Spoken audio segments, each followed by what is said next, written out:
मित्रांनो, शालिनी भक्तिसागरमध्ये तुमचे मनपूर्वक स्वागत आहे। तर मित्रांनो, आज आपल्याला या व्हिडिओच्या माध्यमाने जाणून घेणार आहोत, नवरात्र सुरू होण्यापूर्वी घरातील या गोष्टी त्वरित बाहेर काढून फेका, नाहीतर माता राणी आपल्याला नाराज होईल आपल्यावर आणि त्याशिवाय आपल्याला दोष लागतील, कुलदेवतेचा दोष लागेल। तर त्या अगोदर घरात या वस्तू असतील तर त्या तुम्हाला त्वरित काढून फेकायच्या आहे। तर देवी लक्ष्मी आपल्या भक्तांची प्रत्येक क्षणी काळजी घेते, परंतु नवरात्रीच्या दिवसात देवीची पूजा करणे विशेष फलदायी आहे। या काळात पूजेचे फायदेही लवकर मिळतात। याचे कारण म्हणजे माता दुर्गा नवरात्रीच्या काळात पृथ्वीवर निवास करते आणि आपल्या भक्तांच्या इच्छा ऐकते। माता दुर्गेचा आशीर्वाद मिळवण्यासाठी नवरात्री अत्यंत पवित्र मानली जाते। नवरात्रीपूर्वीच लोक घरोघरी तयारीला लागतात। शारदीय नवरात्रीला लवकरच सुरुवात होणार आहे। अशा परिस्थितीत जर तुम्हाला आई अंबेचा आशीर्वाद घ्यायचा असेल तर शारदीय नवरात्र या अश्विन नवरात्र सुरू होण्या अगोदर घरातून काही वस्तू तुम्हाला बाहेर काढून टाकायच्या आहे, कारण या गोष्टी घरात नकारात्मकता आणतात।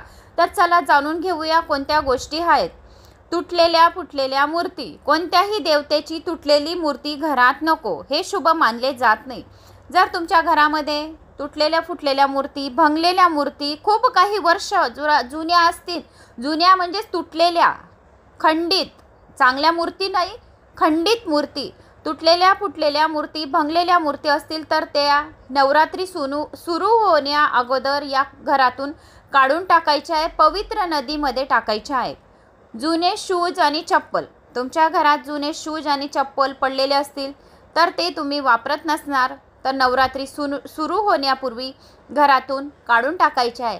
तर वास्तू तज्ज्ञाच्या मते जुने शूज आणि चप्पल घरात ठेवल्याने नकारात्मक ऊर्जा येतात। फुटलेल्या काचा, तुटलेल्या फुटलेले काच, खिडकीचे काच, या घरात कुठं काही कान्याकोपऱ्यात काच ठेवलेले असतील, काचांच्या वस्तू तुटलेल्या असतील, त्यापासून बनवलेल्या वस्तू ठेवल्याने घरामध्ये नकारात्मक ऊर्जा येतात, आकर्षित होते। नकारात्मक ऊर्जा जी आहे काचामध्ये आकर्षित होते आणि त्यामुळे नेगेटिव्ह ऊर्जा घरात फैलते, घरात कटकट वादविवाद होते, त्यामुळे आर्थिक स्थितीसुद्धा चांगली राहत नाही। इकडे पैसा आला म्हणजे इकडे पैसा जातो। त्यामुळे नवरात्र सुरू होण्यापूर्वी घरातील काचेच्या तुटलेल्या वस्तू असतील तर त्या काढून फेकायच्या आहे। फाटलेली धार्मिक पुस्तके, वास्तूनुसार फाटलेली धार्मिक पुस्तके कधीही घरात ठेवू नये। कोणताही धार्मिक ग्रंथ फाटला असेल तर तो नवरात्रीच्या आधी वाहत्या पाण्यात विसर्जन करावा। जर आपल्या घरात अजून काही जुन्या वस्तू असतील, देवाचे कपडे जुने फाटलेले असतील तर ते सुद्धा घरात ठेवू नये। कुठं जाडे जमटे झालेले असेल तुमचे कानाकोपऱ्यात, सर्व नवरात्री येण्याच्या अगोदर तुम्हाला घराची संपूर्ण साफसफाई करायची आहे।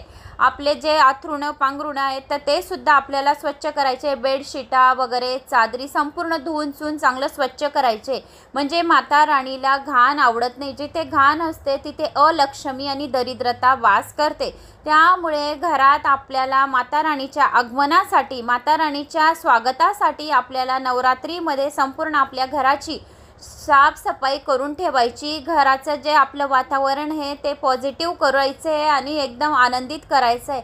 आणि दररोज घरामध्ये लोंगा आणि कापूर जाळायचे, सकाळ संध्याकाळ दरवाजावर महालक्ष्मी अष्टकमचं पठण करायचं आहे सकाळ संध्याकाळ, जेणेकरून वातावरण एकदम आनंदित होईल आणि माता राणी आपल्या घरी लवकरात लवकर येईल। आणि सूक्ष्म रूपाने प्रत्येकाच्या घरी माता राणी येते की माझ्या आगमनाची तयारी कोणी कोणी केली आहे, माझ्या आगमनासाठी कोणी कोणी साफसफाई केली आहे, कोणाच्या घरात दरिद्रता आहे, कोणाच्या घरी साफसफाई करून लक्ष्मी बसलेली आहे, हे सर्व माता राणी आत्म्यरूपाने सूक्ष्म स्वरूपाने जाणते। म्हणून माता राणीच्या आगमनासाठी आणि माता राणीच्या येण्या अगोदर, नवरात्रीच्या येण्या अगोदर तुम्हाला या घरातून या वस्तू काढून द्यायच्या आहे।